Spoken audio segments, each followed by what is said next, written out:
আসসালামু আলাইকুম। Technique easy এডুকেশনের পক্ষ থেকে নবম দশম শ্রেণীর শিক্ষার্থীদের জানাচ্ছি শুভেচ্ছা। টেকনিক ইজি এডুকেশন তোমাদের জন্য নিয়ে এসেছে ইজি বায়োলজি এই বইটি, যার একটি পার্ট হচ্ছে অনুশীলনীর প্রশ্নগুলো সমাধান করা। দেখো, আজকের পর্বে আমরা অনুশীলনীর যে 2 নম্বর প্রশ্নটা অর্থাৎ চতুর্থ অধ্যায়ের অনুশীলনীর 2 নম্বর প্রশ্নটা এখানে সমাধান করব। এখানে দেখো তোমাদের জন্য অনুশীলনীর প্রশ্নের পাশাপাশি আরও সংযোজিত আছে প্রিভিয়াস কয়েক ইয়ারের বোর্ড প্রশ্নগুলা, এমসিকিউ প্রশ্নগুলা। এছাড়াও আরও সমাধান করে দেওয়া আছে তোমার রোড টু মিশন 100 এবং রোড টু মিশন সাইক্লোনের মতো কিছু সাজেশন দিয়ে দেওয়া আছে, যেটার মাধ্যমে তুমি যাতে বায়োলজি ভয়টাকে জয় করে তোমার জন্য বায়োলজি পড়াটা আরেকটু সহজ করার জন্য আমাদের এই প্রচেষ্টা। এখানে তোমাদের জন্য আরও সংযোজিত আছে দেখো কিউআর কোড, যেটা স্ক্যান করার মাধ্যমে তুমি যাতে এই প্রশ্নটা আরেকটু সহজে বুঝতে পারো, আরেকটু সহজে যাতে আয়ত্ত করতে পারো, যার জন্যই আমাদের এই প্রচেষ্টা। তোমরা কিন্তু চাইলে আমাদের এই ইজি বায়োলজি বইটা সংগ্রহ করে নিতে পারো। চলো আমরা যদি আজকের প্রশ্নটা আলোচনায় যাই। এখানে দেখো একটা সৃজনশীল দেওয়া আছে, যেখানে উদ্দীপকে কি বলছে যে দশম শ্রেণীর ছাত্রী বিপাশা গাজর খেতে পছন্দ করে। গাজরের গ্লুকোজ থাকায় এটা তার কাজ করার শক্তি যোগায়। তার ছোট বোন তাকে প্রশ্ন করে গাছ বড় হওয়ার জন্য শক্তি কিভাবে পায়। সে তার বোনকে জানায় গাছও শ্বসন প্রক্রিয়ায় গ্লুকোজ থেকে শক্তি পায়। তার মানে এই জায়গায় হচ্ছে আমাদের শ্বসনের কথাটা হচ্ছে মেইনলি উল্লেখ করছে, কিভাবে যে গাজর খেতে পছন্দ করে, গাজর থেকে যেহেতু শক্তি পায়, শক্তি উৎপন্নের প্রক্রিয়াকে কি বলে, শ্বসন প্রক্রিয়া বলে। আবার উদ্ভিদ কিভাবে শক্তি পায়, উদ্ভিদও শ্বসন প্রক্রিয়ায়। উদ্ভিদও কিন্তু সালোক সংশ্লেষণ শ্বসন দুইটাই সম্পন্ন করে। আমিও ছোটবেলা জানতাম না যে উদ্ভিদ কিভাবে মানে সালোক শ্বসন যে সম্পন্ন হয়, এটা কিন্তু আমি জানতাম না, এই যে বিপাশার ছোট বোনটার মতো। এরপরে দেখো পরবর্তীতে জানতে পারছি যে কি সালোক সংশ্লেষণ শ্বসন দুইটা শারীরবৃত্তীয় প্রক্রিয়া হচ্ছে তোমার উদ্ভিদ দেহে সম্পন্ন হয়। এরপরে দেখো ক খ গ ঘ 4টা প্রশ্ন দেওয়া আছে। কি বলছে দেখো তো, ফটোলাইসিস কি।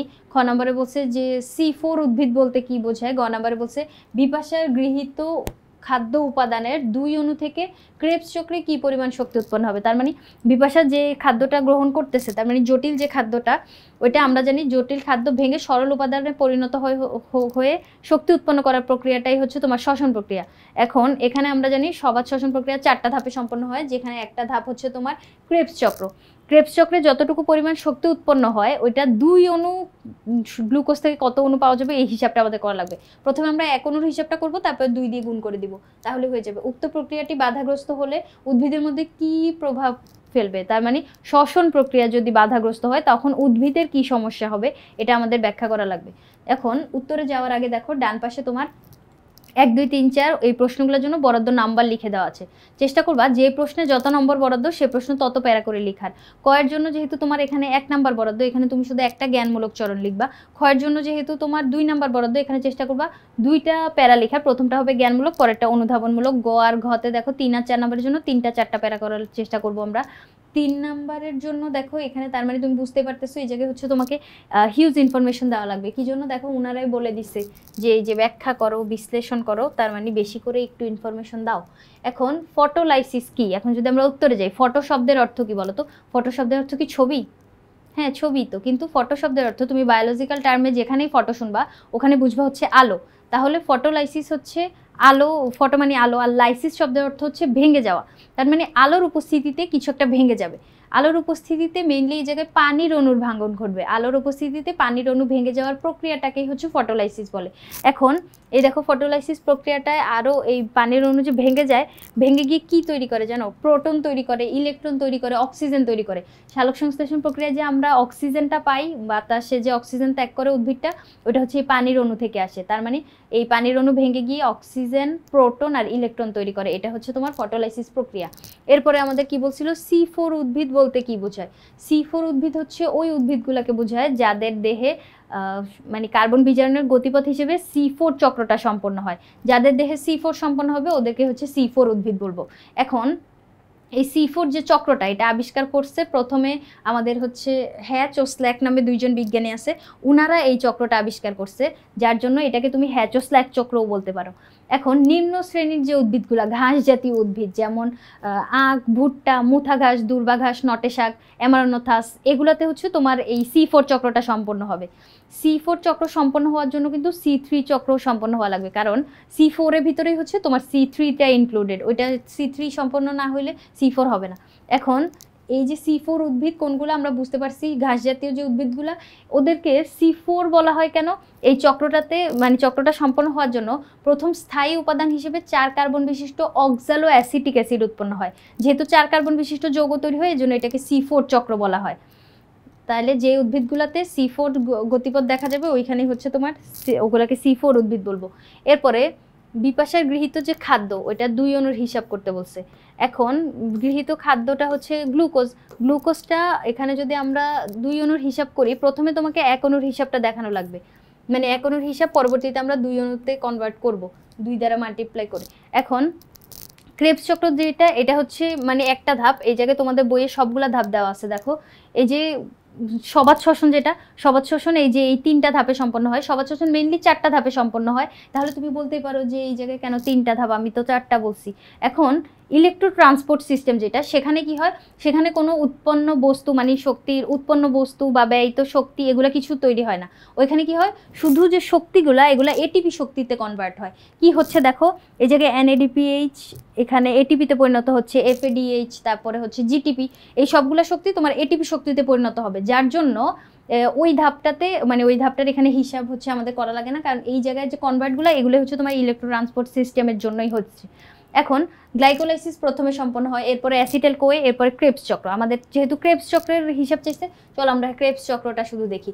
এখন এইখানে যে হিসাবটা বুঝার আগে তোমাকে অবশ্যই একটা কথা মনে রাখতে হবে, মানে 3টা সূত্রের মতো। এই 3টা সূত্র কি কি দেখো, 1 অণু NADH2 থেকে 3 অণু ATP পাওয়া যায়, 1 অণু FADH2 থেকে 2 অণু ATP পাওয়া যায়, 1 অণু GTP থেকে 1 অণু ATP পাওয়া যায়।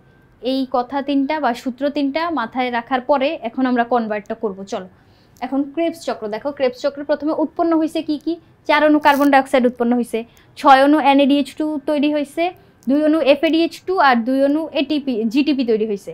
এখন কার্বন ডাইঅক্সাইড তো এটা কোনো শক্তি না, এটা হচ্ছে এটার শক্তির হিসাব আমরা করব না, যেটা আছে সেটাই এখানে বসে যাবে। দেখো 4 অণু কার্বন ডাইঅক্সাইড, 4 অণু কার্বন ডাইঅক্সাইড বসে গেছে।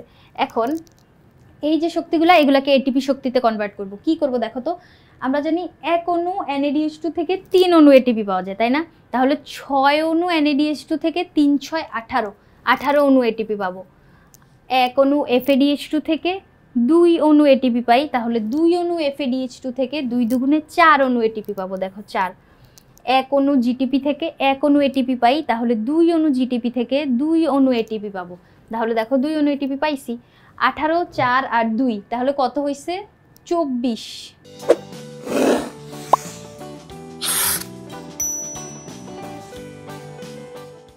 24 অণু এটিপি আমরা 1 অণু গ্লুকোজ থেকে পাইছি।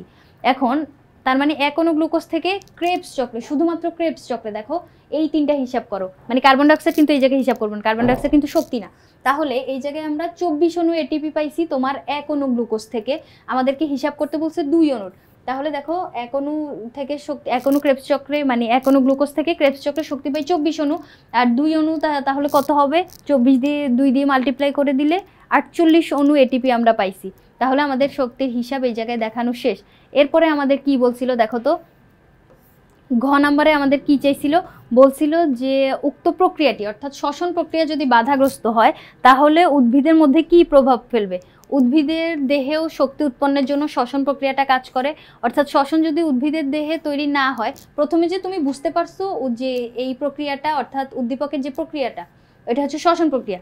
এখন শ্বসন প্রক্রিয়া বুঝতে পারার পরে তোমাকে প্রথমেই হচ্ছে লিখতে হবে এটা হচ্ছে শ্বসন প্রক্রিয়া, যেটা বাধাগ্রস্ত হলে উদ্ভিদ দেহে বিরূপ প্রভাব পড়বে, এরকম একটা হেডলাইন দিয়ে অর্থাৎ জ্ঞানমূলক চরণটা দিয়ে এরপরে তোমাকে শ্বসন নিয়ে আরেকটু কথা বলতে হবে। যে আমরা বলছি যে 4টা প্যারা করে লিখতে হবে, এখানে কিন্তু 4টা প্যারা করা নেই, আমি তোমাদেরকে বলে দিচ্ছি যে পরবর্তী যে প্যারাটা ওখানে কি লিখবা, শ্বসন নিয়ে কিছু কথাবার্তা লিখবা, যে শ্বসন কাকে বলে, যে বিপাকীয় প্রক্রিয়ায় গৃহীত জটিল খাদ্যবস্তু অক্সিজেনের উপস্থিতিতে বা অনুপস্থিতিতে ভেঙে গিয়ে সরল উপাদানে পরিণত হয়, শক্তি উৎপন্ন করে এবং কার্বন ডাইঅক্সাইড নির্গত করে, ওইটাই হচ্ছে তোমার শ্বসন প্রক্রিয়া। এখন শ্বসন প্রক্রিয়া সবাত হইতে পারে, অবাত হইতে পারে। সবাতে হচ্ছে অক্সিজেন মাস্ট প্রয়োজন, অবাতে হচ্ছে অক্সিজেন লাগে না, শুধু এনজাইমের সহযোগিতায় খাদ্যটা ভেঙে যেতে পারে। এরপরে উদ্ভিদ দেহেও দিনরাত মানে 24 ঘন্টায় হচ্ছে শ্বসন প্রক্রিয়া সম্পন্ন হইতে পারে। উদ্ভিদে মানে দিনের বেলা মেনলি যখন সূর্যালোক উপস্থিত থাকে তখন হচ্ছে তোমার সালোক সংশ্লেষণ সম্পন্ন হয়, আর পরবর্তীতে হচ্ছে তোমার রাতের দিকে শ্বসন প্রক্রিয়া সম্পন্ন হয়। এখন শ্বসন প্রক্রিয়া উদ্ভিদও শক্তি তৈরি করবে। কি করে দেখো, এখন যদি শ্বসন প্রক্রিয়াটা সম্পন্ন না হইতো, উদ্ভিদ দেহে খাদ্য তৈরির জন্য প্রয়োজনীয় কার্বন ডাইঅক্সাইড সরবরাহ কমে যাবে। কি জন্য?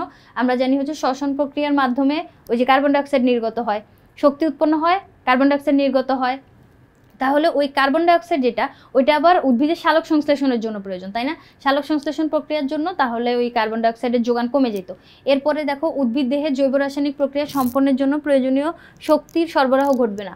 এখন শ্বসন প্রক্রিয়ার মাধ্যমে যে কোনো জীব তার দৈনন্দিন কাজকর্ম করার জন্য যে শক্তিগুলো, ওগুলো হচ্ছে পায়। আমরা যে দৈনন্দিন কাজকর্ম করি ওইটা শক্তি আমরা কোত্থেকে পাই? শ্বসন প্রক্রিয়ার মাধ্যমে। আবার যে আমাদের কোষ বিভাজন ঘটে, আমরা যে বৃদ্ধি পাই, আমরা বলতে ওই জীব, উদ্ভিদের ক্ষেত্রেও এইটাই, কোষ বিভাজন ঘটবে, উদ্ভিদ দৈর্ঘ্য আর প্রস্থে বৃদ্ধি পাবে, যার জন্য এখানে হচ্ছে উদ্ভিদের শ্বসন প্রক্রিয়া প্রয়োজন। উদ্ভিদ যদি বৃদ্ধি না পায়, ও কি শারীরবৃত্তীয় কার্যাবলীগুলো সম্পন্ন করতে পারবে? কখনোই পারবে না। শারীরবৃত্তীয় কার্যাবলীর ভিতরেই আছে তোমার সালোক সংশ্লেষণ, ওইটাও বাধাগ্রস্ত হবে। এরপর দেখো, উদ্ভিদের বৃদ্ধি, বিকাশ আর কোষ বিভাজন ব্যাহত হবে। উদ্ভিদ বড় হইতে পারবে না কোষ বিভাজন যদি না হয়। ওই যে কোষ বিভাজনের জন্য তো শক্তি প্রয়োজন, ওই শক্তি যদি সরবরাহ না হয় শ্বসনের মাধ্যমে, তাহলে তো এটা হচ্ছে উদ্ভিদের জন্য ক্ষতিকর। এরপরে শারীরবৃত্তীয় কার্যক্রম ব্যাহত হলে একসময় উদ্ভিদের মৃত্যু ঘটতে পারে, কারণ ওই শারীরবৃত্তীয় কার্যাবলী সম্পন্ন করেই তো উদ্ভিদ হচ্ছে নিজের শক্তির মানে সাপ্লাইটা দেয়। কি জন্য? উদ্ভিদ তো নিজের খাবার নিজে তৈরি করে, সূর্যালোককে আবদ্ধ করে রাখবে, ও হচ্ছে ওর খাদ্য শক্তিটা নিজেই হচ্ছে তৈরি করবে। যার জন্য এখানে বলতে পারে যে এই শারীরবৃত্তীয় প্রক্রিয়া অর্থাৎ সালোক সংশ্লেষণ সম্পন্ন না হইলে প্রাণীকুল তো ক্ষতিগ্রস্ত হবে, কারণ প্রাণী তো উদ্ভিদের উপরই খাদ্যের জন্য নির্ভর করতেছে। ওর পাশাপাশি উদ্ভিদ নিজেও ক্ষতিগ্রস্ত হবে। কি জন্য? উদ্ভিদও তো নিজের খাদ্য নিজে বানায়, ওর তো খাদ্যের তাহলে সাপ্লাইটা হইলো না, তারপরে পরবর্তীতে ও শ্বসন কিভাবে সম্পন্ন করবে যদি খাদ্য না পায়? যার জন্য আমরা বলতে পারি যে শ্বসন যদি সম্পন্ন না হয় তাহলে হচ্ছে অনেক ক্ষতি হবে। উদ্ভিদ যদি বেঁচে থাকতে না পারে, এক্ষেত্রে আবার ওই যে প্রাণীকুলের ক্ষেত্রেও হচ্ছে বিরূপ প্রভাব পড়বে। কি জন্য? প্রাণীকুলো তো উদ্ভিদের উপর খাদ্যের জন্য, বস্ত্র, বাসস্থান, আশ্রয়, তারপরে হচ্ছে ঔষধ, অনেক কিছুর জন্য আমরা উদ্ভিদের উপর নির্ভর করতেছি। উদ্ভিদ না থাকলে প্রাণীকুলো বেঁচে থাকতে পারবে না। যার জন্য আমরা বলতে পারবো কি যে এখানে যে শ্বসন প্রক্রিয়া যদি সম্পন্ন না হয় বা ব্যাঘাত ঘটে, তাহলে হচ্ছে উদ্ভিদের দেহে বিরূপ প্রভাব পড়বে, কারণ উদ্ভিদের দেহেও শ্বসন প্রক্রিয়া সম্পন্ন হয়। উদ্ভিদও ওর শক্তি ওই শ্বসন প্রক্রিয়ার মাধ্যমে সম্পন্ন করে। এখন শক্তি যদি না থাকে, ওর বিপাকীয়, শারীরবৃত্তীয় মানে প্রয়োজনীয় যে বিক্রিয়াগুলো, ওগুলো সম্পন্ন করতে পারবে না। উদ্ভিদের জীবন হচ্ছে মানে মৃত্যুর দিকে চলে যাবে, উদ্ভিদটা মারা যেতে পারে শ্বসন প্রক্রিয়া যদি সম্পন্ন না হয়। উদ্ভিদ কেন, যে কোনো জীবদেহ যদিও বলতো, এরকম বর্ণনাটাই আমরা দিতাম। এখন আমি তোমাকে যে ইনফরমেশনগুলো বললাম, এগুলো যদি তুমি পরীক্ষার খাতায় সঠিকভাবে রিপ্রেজেন্ট করতে পারো, আই হোপ একটা স্ট্যান্ডার্ড মার্ক সিকিউতে তোমরা সিকিউর করতে পারবা। এখন এই প্রশ্নগুলো অনেক বেশি করে সমাধান করলে কি হবে, মানে সিকিউ প্র্যাকটিস করলে কি হবে, তুমি তোমার স্কুলের পরীক্ষায় অথবা বোর্ড পরীক্ষায় উদ্দীপকটা ধরতে পারা, প্রশ্নে কী চাইছে সেই অনুযায়ী স্ট্যান্ডার্ড ওয়েতে উত্তরটা রিপ্রেজেন্ট করতে পারার জন্য এই প্র্যাকটিসটা অবশ্যই দরকারি। যার জন্য আমাদের ইজি বায়োলজি বইটাতে তোমাদের জন্য এই সমাধানগুলো করে দেওয়া আছে, তোমরা চাইলে এই বইটি সংগ্রহ করে নিতে পারো। আজকের পর্বে এই পর্যন্তই, পরবর্তী পর্ব দেখার আমন্ত্রণ রইল। সবাইকে ধন্যবাদ।